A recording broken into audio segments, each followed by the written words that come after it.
You're listening to the New York Sports Show, the #1 all New York sports podcast. Hosted by Dominic Konareski.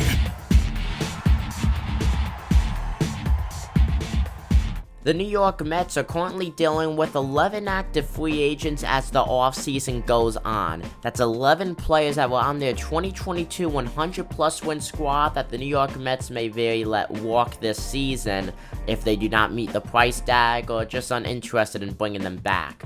But out of those 11, only 2 are position players, both of them being outfielders of Tyler Naquin and Brandon Nimmo. With that, the New York Mets have 9 free agent pitchers. They are going to have to look heavily into that pitching category this offseason going into 2023 spring training. That could be via free agency, via trade, or even going for an international prospect. But the New York Mets aren't really looking at pitching besides Jacob deGrom, who may go to the Texas Rangers.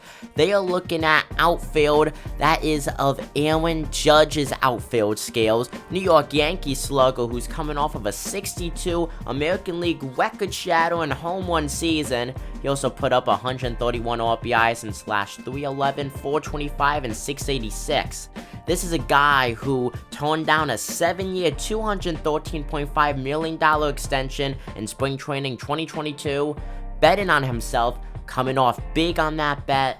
With that, the New York Mets are looking into signing him, having him possibly team up with Brandon Nimmo as they also look to bring back the big all-star outfielder too. Having Brandon Nimmo and Aaron Judge on the same team is gonna do wonders when it comes to defensibility in the outfield and when it comes to hitting in the lineup. These are guys that could easily go 1-2 or even 3-4. Nevertheless, they will wreak havoc on the opposition pitching. When it comes to the New York Mets' big signing priority though, it looks like they're leaning more towards Aaron Judge than Brandon Nimmo right now.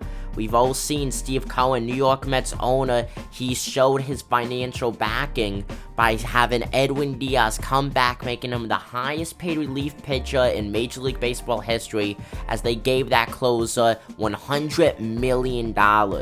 Aaron Judge could easily come back to New York via a 7-year, $335.5 million deal. The only difference is he would play on the other side of town, leaving the Yankees and going to Citi Field to play for the New York Mets. Now that deal would have a price tag of around $47.9 million a year. He's looking for around an 8-year contract worth about $50 million, but I feel like Aaron Judge would walk with a $47.9 million a year contract.